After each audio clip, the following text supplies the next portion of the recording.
When I have served,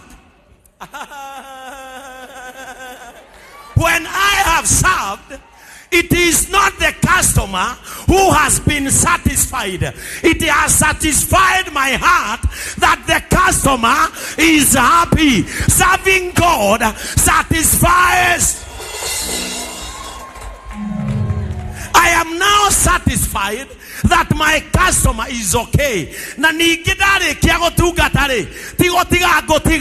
I go back to my waiting mode. The customer I enjoy.